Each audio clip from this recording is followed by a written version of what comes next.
السلام علیکم رحمۃ اللہ وبرکاتہ۔ الحمدللہ الحمدللہ الحمدللہ، اللہ کا بہت بڑا احسان ہے کہ اللہ نے ہمیں اس دنیا میں مسلمان بنا کر بھیجا اور ہم نبی پاک صلی اللہ علیہ وسلم کی امت میں سے۔ تو جب بھی ہمارے پیارے نبی پاک صلی اللہ علیہ وسلم کا نام ہم سنتے ہیں تو ہمیں ایک چھوٹا سا درود شریف پڑھنا ہے، صلی اللہ علیہ وسلم، ٹھیک ہے۔ جمعہ کا بیان آج ہم تھوڑا سا مختصر سا جانیں گے، ہے نا۔ جمعہ کا دن، نبی حدیث پاک کا مفہوم ہے، نبی پاک صلی اللہ علیہ وسلم فرماتے ہیں کہ جمعہ کا دن اللہ نے عید کے برابر رکھا ہے نا۔ جمعہ کے دن ہر ایک نیکی کا ثواب 70 گنا بڑھا دیا جاتا ہے نا۔ آپ لوگ کو پتہ ہے، اگر ہم جمعہ کے دن کوئی بھی نیکی کا کام کرتے ہیں، کوئی بھی ایسا کام جو ہمارے رب کو راضی کرے، جو ہمارے اللہ کو راضی کرے، وہ ہم کام کرتے ہیں، ایک کام کرتے ہیں تو اس کا ثواب 70 گنا بڑھ کر ہمیں ملتا ہے، سبحان اللہ، ہے نا۔ تو ہمیں جمعرات سے ہی جمعہ کی تیاری کرنا چاہیے، ہے نا، کہ کل جمعہ ہے نا۔ کپڑوں کو پریس کرنا ہو، ہے نا۔ گھر کی عورتیں، گھر کی جو ایسی بہت سی بہنیں ہیں جو جمعہ کے دن بہت کام پڑ جاتا ہے انہیں، تو وہ کیا کرے، رات میں ہی آدھا کام کر کے سوئے، ہے نا، کیونکہ کل جمعہ ہے نا۔ اور کل جلدی جلدی کام کرنا ہے، پھر کام ختم کر کے ہمیں یہ دیکھنا ہے کہ کہاں پر اجتماع ہو رہا ہے نا۔ گھر کے مرد حضرات بھی مسجد جائے اور گھر کی عورتیں جہاں پر عورتوں کا اجتماع ہوتا ہے وہاں پر جائے، ہے نا، تھوڑا سا ٹائم نکال کر اللہ کی رضا کی خاطر، ہے نا۔ اگر ہم اللہ کے لیے ایک قدم گھر سے باہر نکالتے تو اللہ ہمیں سوچو 70 گنا بڑھ کر ثواب دیتے ہیں، ہے نا۔ تو جیسے ہی ہم اجتماع کے لیے نکلتے ہیں نا، تو گویا ہم نہیں دیکھ سکتے، لیکن اگر ہم دیکھ لینا تو ہم ایک بھی اجتماع نہیں چھوڑیں گے۔ ہم گھر سے باہر نکلتے ہیں نا اجتماع کی نیت سے کہ میں اجتماع میں جا رہی ہوں، تو جو معصوم فرشتے ہوتے ہیں اللہ کے، وہ کیا کرتے ہیں، اپنے پروں کو پھیلا دیتے ہیں کہ میرا جو یہ بندہ اللہ کی رضا کی خاطر اجتماع میں جا رہا ہے نا، وہ جیسے ایسے جا رہا ہے جسے کہ فرشتوں کے پروں پر چل کر جا رہا ہے نا۔ اور راستے میں جو بھی دھول مٹی، جو بھی کچھ بھی ہمارے برقعے پہ یا ہمارے کپڑوں پہ لگ جاتا ہے تو قیامت کے دن اس کا بھی وزن ہوگا، ہے نا، اس کا بھی وزن ہوگا اور ہمیں اس کا بھی ثواب حاصل ہوگا۔ دیکھو کتنا اللہ نے ہمارے لیے فائدہ ہی فائدہ رکھا ہے، لیکن ہم کیا کرتے ہیں، ہم گھر کے کاموں میں بہت بیزی رہتے ہیں، ہے نا۔ ہم بالکل ٹائم نکالنا چاہتے ہی نہیں ہے کہ اللہ کے لیے ہم تھوڑا سا ٹائم نکالیں، ہے نا۔ پورے 24 گھنٹے میں سے صرف 1 گھنٹہ ہمیں اللہ کو دینا ہے نا۔ جیسے کہ صبح کی نماز، ظہر کی نماز، عصر کی نماز، پورے ٹوٹل کر کے صرف 1 گھنٹے کی جو ٹائم ہوتا ہے ہمیں اللہ کو دینا ہوتا ہے نا۔ بدلے میں کیا ہم اپنا کچھ ضائع کر رہے؟ نہیں، ہم نماز پڑھ کر ہمارا ہی فائدہ کر رہے ہیں، ہے نا، جس سے ہماری دنیا اور آخرت دونوں بن جاتی ہے۔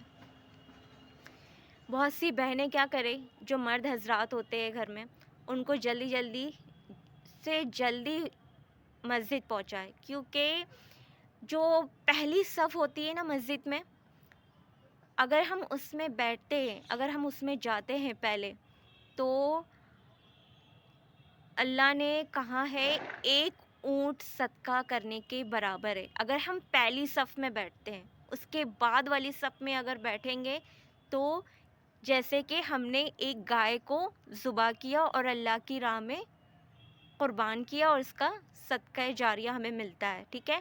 اور پھر بعد میں تیسری صف میں اگر آپ بیٹھو گے تو بکری، اور چوتھی صف میں بیٹھو گے مرغی، پھر ایک انڈا، ہے نا۔ ویسے صدقہ جاریہ کا ثواب ملتا ہے، جیسے کہ ہم نے صدقہ کر دیا، ہے نا۔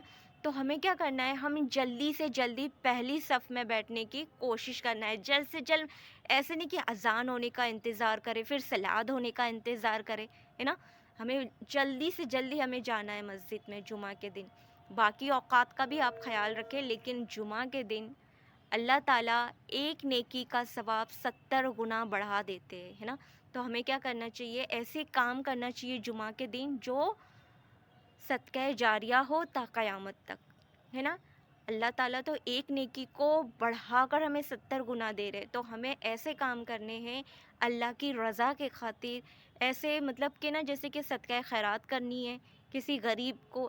لیکن دیکھیے صدقہ خیرات سب کو بتا کر نہیں کیا جاتا ہے، اللہ بہت ناراض ہوتے ہیں، ہے نا. اگر ہم کسی کو صدقہ دے رہے ہیں تو ہمیں ایسے دینا ہے کہ ہم اگر سیدھے ہاتھ سے دے رہے ہیں تو ہمیں ہمارے الٹے ہاتھ کو پتہ نہیں ہونا چاہیے کہ سیدھے ہاتھ نے صدقہ کیا ہے نا. ہمیں شور و غل کر کے کسی کو بتا کر کہ ہم نے بھائی صدقہ کیا ہے، ہم نے اتنا دیا، ہم نے اتنا دیا، تو آپ کا یہ صدقہ قبول نہیں ہوگا، ہے نا. اللہ کی بارگاہ میں اس کا کوئی ثواب آپ کو نہیں ملے گا. جتنا ہو سکے آپ صدقہ خیرات چھپا کر دے، ہے نا. کسی کی دل آرازی نہ ہو، ہے نا. کسی کو شرمندگی محسوس نہ ہو کہ میں نے اس شخص سے صدقہ لیا، اور جو بھی ہو جس کی وہ پرابلم ہوتی ہے آپ سمجھیے گا پلیز. اگر ہم شور غول کر کے کسی کو بتا کر دیں گے تو بیچارہ سامنے والا بھی کیا ہوگا؟ شرمندہ ہوگا نا، ہے نا. تو ہمیں جتنا ہو سکے چھپا کر صدقہ خیرات کرنا ہے، صرف اور صرف اللہ کی رضا کے لیے. اگر کوئی شخص غریب ہے تو ہمیں کیا کرنی ہے؟ جمعہ کے دن اگر اس کے پاس تنگی ہے، روزی میں جو بھی روزی نہیں ہے، جو بھی مالی طریقے سے پریشان ہے، گھر میں راشن نہیں ہے، تو ہم ایسے لوگوں کو کیا کرنا ہے؟ ہمیں راشن بھروا کر دینا ہے. جتنا ہماری کیپیسٹی ہے، جتنا ہماری بولتے نا جتنا ہمارے بس میں ہے، ہمیں اتنی ویسے طریقے سے ہمیں اللہ کی راہ میں خرچ کرنا ہے نا. اللہ تعالیٰ پھر ہمارے کیا کرتے ہیں؟ اللہ تعالیٰ روزی میں برکت دیتے ہیں، ہے نا. اللہ تعالیٰ ہمارے کاموں کو غیب سے بنا دیتے ہیں. اگر ہم کسی کی مجبوریوں کو، کسی کی درد کو اگر دل سے سمجھتے ہیں نا، اور ہم اس کے بولنے سے پہلے اگر ہم اسے دے دینا تو کیا بات ہے نا.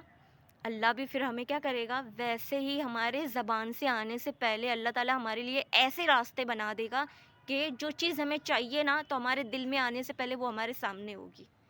لیکن ہمیں کیا کرنا ہے؟ نیت کو صاف رکھنا ہے. ہماری نیت صاف ہوگی نا تو اللہ تعالیٰ غیب سے ضرور ہمارے لیے راستہ کھولتے ہیں.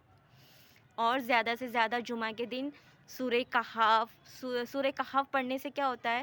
ایک جمعہ سے لے کے جیسے کہ آج ہم نے پڑھا تو دوسرے جمعہ تک ایک نور ہوتا ہے ہمارے لیے، ہے نا. تو سورہ کہف اب زیادہ سے زیادہ جمعہ کے دن پڑھا کرے. اور سورہ جمعہ آپ سوچئے جمعہ ہمارے لیے کتنا امپورٹنٹ ہے. اللہ نے قرآن میں سورہ جمعہ یعنی جمعہ کے اوپر ایک سورت نازل کی ہے نا. تو سورہ جمعہ پڑھنے کے بہت سے فائدے. جس کی جو پریشانی ہے نا، جو شوہر سے پریشان ہے، جو روزی سے پریشان ہے، جس کی جو پریشانی ہے وہ اس نیت سے پڑھے گا نا 3 مرتبہ، اور پانی میں دم کر کر خود بھی پیے اور سامنے والے کو بھی پلائے، تو انشاءاللہ ہمارے کیا ہوگے؟ وہ انسان بھی صحیح ہو جائے گا، اور سارے جو آپس میں کھٹاس ہے وہ سب بھی انشاءاللہ اللہ کی فضل و کرم سے دور ہوگی. لیکن کیا ہونا چاہیے؟ ہمارا یقین ہمارا پختہ ہونا چاہیے، اللہ پہ توکل پختہ ہونا چاہیے. تو ہمارے لیے کیا ہو جائے گا؟ دین پر عمل کرنا آسان ہو جائے گا، اور ہم جو کر رہے ہیں نا عمل، اس میں اللہ غیب سے تاثیر پیدا کرے گا، ہے نا. تو ہمیں کیا کرنا ہے؟ زیادہ سے زیادہ جمعہ کے دن استغفار، درود شریف. حدیث پاک کا مفہوم ہے کہ نبی پاک صلی اللہ علیہ وسلم فرماتے ہیں جمعہ کے دن جو درود شریف پڑھتا ہے خلوص نیت سے، پاک نیت سے، تو ہم جو درود پڑھتے ہیں نا نبی پاک صلی اللہ علیہ وسلم اپنے کانوں سے سنتے ہیں. سبحان اللہ، الحمدللہ، کتنا بڑا احسان ہے. تو ہمیں کیا کرنا چاہیے؟ زیادہ سے زیادہ درود شریف پڑھنا چاہیے تاکہ ہمارے نبی پاک ہم اپنے کانوں سے ہمارے درود شریف کو سنیں، ہے نا. انشاءاللہ بہت خیر و زکوٰۃ کرنی ہے ہمیں. لیکن خیر و زکوٰۃ کیسے کرنی ہے؟ چھپا کر دینا ہے، کسی کو بتا کر نہیں دینا ہے نا. اللہ ہم سب کو نیک توفیق دے، نیک ہدایت دے، اور ہمیں خیرات و صدقہ دینے کا جو ایک طریقہ ہے جو ہمیں دوسروں کو بتا کر نہیں دینا، تو ویسا دل ہمیں عطا فرمائے، ہے نا. تو اگر ہم چھپا کر صدقہ دیں گے نا تو اللہ تعالیٰ اس چیز کو نا بہت پسند کرتا ہے نا. تو ہمیں اللہ تعالیٰ ہم سب کے دلوں میں ایک دوسرے کے لیے محبت ڈالے، اور ہم جتنا ہمیں ہمارے لیے ہم دوسروں کے لیے کر سکے ہمیں وہ کرنا چاہیے ہے نا. ہمارے دل میں دوسروں کے لیے کیا ہونا چاہیے؟ رحم ہونا چاہیے. اللہ تعالیٰ ہم سب کو نیک توفیق دے، نیک ہدایت دے، سب ایک دوسرے کے دل میں اللہ کرے ہمارے لیے محبت ڈالے انشاءاللہ. ہمیں جمعہ کی برکات اور ایک بات، جمعہ کے دن پلیز پلیز پلیز مرد حضرات سے میں ریکویسٹ کرتی ہوں، جمعہ کے دن پلیز آدھا گھنٹہ ٹائم نکالے اور قبرستان جائے. جو آپ کے گھر کے لوگ ہیں نا جو اس دنیا سے جا چکے ہیں، پلیز آپ لوگ وہاں جائے، ان کے لیے فاتحہ جو بھی ہم کچھ بھی پڑھتے ہیں نا، سورہ اخلاص، سورہ فاتحہ، کچھ بھی اسے پڑھ کر ہمیں انہیں ہدیہ کر دینا، بخش دینا ہے نا. کیونکہ وہ لوگ انتظار کرتے ہیں ہے نا، وہ جمعرات سے انتظار کرتے کہ میرا کوئی گھر سے ملنے والا آ جائے ہے نا. تو پلیز آپ لوگ قبرستان جائے، کیونکہ وہ لوگ ہمارا انتظار کرتے ہیں. تو آپ لوگ پلیز تھوڑا سا ٹائم نکالے اور قبرستان کا چکر لگائیں انشاءاللہ. اللہ تعالیٰ ہم سب کو نیک توفیق دے، نیک ہدایت دے، ہماری دعاؤں کو اللہ قبول کرے انشاءاللہ.